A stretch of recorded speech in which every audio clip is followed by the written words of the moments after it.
తెలంగాణలో రాజకీయాలు సంచలనంగా మారాయి. బీఆర్ఎస్ ఎమ్మెల్యేల పార్టీ ఫిరాయింపులతో సంచలనం సృష్టిస్తున్నాయి. ఇప్పటికే పార్టీ మారిన పలువురు ఎమ్మెల్యేలపై గులాబీ బాస్ చర్యలు తీసుకోవాలంటూ అసెంబ్లీ స్పీకర్ గడ్డం ప్రసాద్ ను కోరారు. ఈ నేపథ్యంలో మిగతా ఎమ్మెల్యేలతో బీఆర్ఎస్ వర్కింగ్ ప్రెసిడెంట్ మాజీ మంత్రి కేటీఆర్ అసెంబ్లీకి వెళ్లారు. కాగా ఈ సమావేశానికి కూడా 13 మంది ఎమ్మెల్యేలు డుమ్మా కొట్టినట్లు తెలుస్తోంది. ఇక ప్రోటోకాల్ అంశాన్ని సీరియస్ గా తీసుకున్న కేసీఆర్ ఆదేశాలతో స్పీకర్ ను కలిశారు కేటీఆర్. ఈ సందర్భంగా కేటీఆర్ మాట్లాడారు. పార్టీ మారిన వాళ్లపై చర్యలు తీసుకోవాలన్నారు. అలా చేయకపోతే స్పీకర్ పదవికే అవమానమంటూ చెప్పుకొచ్చారు. కాగా ఎమ్మెల్యేలందరూ హాజరు కావాలని ఆదేశాలు ఉన్నా కొంతమంది ఎమ్మెల్యేలు ఈ కార్యక్రమానికి హాజరు కాకపోవడం ఉత్కంఠగా మారింది. కాంగ్రెస్ లో మరికొంతమంది ఎమ్మెల్యేలు చేరతారని జోరుగా ప్రచారం జరుగుతున్న వేళ ఎమ్మెల్యేల గైర్హాజరు తీవ్ర ఉత్కంఠగా మారింది. ఇప్పటి వరకు 10 మంది బీఆర్ఎస్ శాసనసభ్యులు, 6 శాసన మండలి సభ్యులు, 1 రాజ్యసభ సభ్యుడు పార్టీ ఫిరాయింపులకు పాల్పడ్డారు. ఈ విషయంలో మీకు ఆల్రెడీ పూర్తి సమాచారము, పూర్తి అవగాహన ఉంటుందనే విశ్వాసం మాకుంది. కానీ కొన్ని విషయాలు మీ దృష్టికి తీసుకొని రావాలి అని చెప్పి స్పీకర్ గారికి చాలా వివరంగా సుప్రీంకోర్టు తీర్పులతో సహా సుప్రీంకోర్టు, హైకోర్టు, భారతదేశం అంతా జరుగుతున్న విషయాలన్నీ కూడా వివరంగా చెప్పాం. అందులో ముఖ్యంగా స్పీకర్ గారికి వివరించి చెప్పింది ఏమంటే, speaker should decide on disqualification with in 3 months అనే సుప్రీంకోర్టు తీర్పు ఏదైతే ఉన్నదో, జనవరి 2020 సంవత్సరంలో స్పీకర్ గారు ఖచ్చితంగా 3 నెలల లోపల తన దగ్గరికి వచ్చిన డిస్క్వాలిఫికేషన్ పిటిషన్ ని, ఫిరాయింపుల మీద వచ్చిన కంప్లైంట్ ను యాక్షన్ తీసుకోవాలనే తీర్పు ఏదైతే ఉన్నదో దాన్ని వారికి చాలా వివరంగా justice Nariman, justice Aniruddha Bose, justice Ram Subramanian ముగ్గురిచ్చిన తీర్పును వారికి గుర్తు చేయడం జరిగింది. ఆ రోజు సుప్రీంకోర్టు ఇచ్చిన తీర్పును అనుసరించి మణిపూర్లో కాంగ్రెస్ ఎమ్మెల్యే శ్యామ్ కుమార్ అనే కాంగ్రెస్ ఎమ్మెల్యే ఎవరైతే పార్టీ ఫిరాయించారో వారి మీద అక్కడి మణిపూర్ స్పీకర్ గారు డిస్క్వాలిఫికేషన్ కూడా చేసిన విషయాన్ని కూడా స్పీకర్ గారి దృష్టికి తీసుకొని రావడం జరిగింది. ఇక్కడ జరిగిన ఉదంతం కూడా ఈ 10 మందిది కూడా సేమ్ ఇన్స్టెన్స్ కాబట్టి మీరు ఆల్రెడీ ఒక కవర్డ్ సుప్రీంకోర్టు జడ్జిమెంట్ లో ఉన్నారు.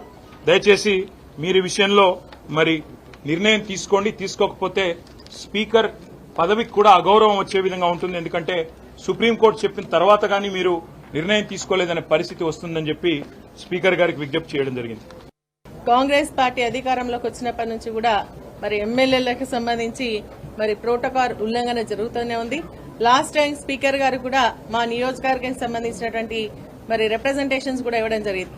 ఇప్పుడు ప్రజాపాలనలో గాని, లేదంటే ఆరోగ్యశ్రీ పథకం లాంచింగ్ లో గాని, బస్ లాంచింగ్ లో గాని మేం లేకుండానే ఇన్ఛార్జ్, కాంగ్రెస్ పార్టీ ఇన్ఛార్జ్ ఉన్నటువంటి వాళ్ళు డీసీసీ ప్రెసిడెంట్ నిల్చొని కార్యక్రమాలు నిర్వహిస్తున్నటువంటి విషయాన్ని గత అసెంబ్లీ సమయంలోనే స్పీకర్ గా నోటీస్ తీసుకుని రావడం జరిగింది.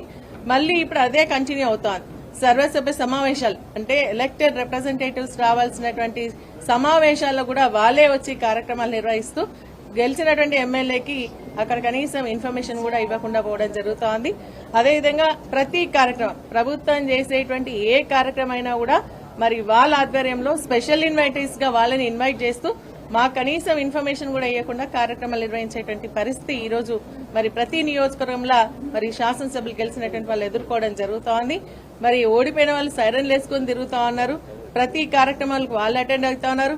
ఇన్ఛార్జ్ మినిస్టర్ గా ఉన్నటువంటి వాళ్ళు ఏంటంటే కనీసం 5 లక్షలు 10 లక్షలకు ఇనాగ్రేషన్ చేసుకున్నటువంటి అధికారం కూడా గెలిచినటువంటి ఎమ్మెల్యేలకు ఇవ్వకుండా ప్రతిదీ ప్రోటోకాల్ ఉల్లంఘనలు జరుగుతూ ఉన్నాయి. చెక్స్ పంపిణీ జరుగుతూ ఉన్నది. ఎట్లయితే అవన్నీ చేస్తా ఉన్నారో ఓడిపోయిన ఎమ్మెల్యేలను కూడా, ఓడిపోయిన అభ్యర్థులను కూడా ఇక్కడ హౌస్ లో పర్మిట్ చేయమని రిక్వెస్ట్ చేశాను. ఎప్పుడైతే అక్కడైతే పర్మిట్ చేస్తా ఉన్నారో, ఇనాగరేషన్ పర్మిట్ చేస్తా ఉన్నారు, చెక్కుల పంపిణీకి పర్మిట్ చేస్తా ఉన్నారు, ప్రతిదానికి పర్మిట్ చేస్తా ఉన్నారు. అలాగే నా ఒపీనియన్ మాత్రం నేను స్పీకర్ గారికి చెప్పడం జరిగింది. ఇప్పుడే లోపల చెప్పేసి వస్తా ఉన్నా, ఈ రాబోయే శాసనసభ సమావేశాల లోపల ఓడిపోయిన అభ్యర్థులను హౌస్ కు పర్మిట్ చేయండి, వాళ్ళని కూడా అలో చేయండి అని చెప్పిన. అక్కడ ఎంత ఉంటా ఉన్నారు, ఇక్కడ కూడా ఉంటే బాగుంటుంది, హౌస్ కు బాగా మర్యాద ఉంటుంది అని చెప్తే మీ ఆవేదన ఏందో చెప్పండి.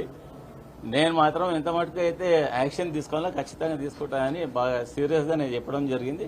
చూస్తాం ఇప్పుడు హౌస్కి ఇంకో 2-3 రోజులు ఉంది. బహుశా 24-25 నుంచి అసెంబ్లీ అంటా ఉన్నారు. దాని లోపల ఏదైనా స్పందన జరుగుతుందా లేదా? ఇన్ కేసు అటువంటి ఇట్లా కాకుంటే ఫైనల్లో మేము కోర్టుకు కూడా వెళ్ళాలని డిసైడ్ చేసుకుంటాం, కోర్టుకు వెళ్తాం.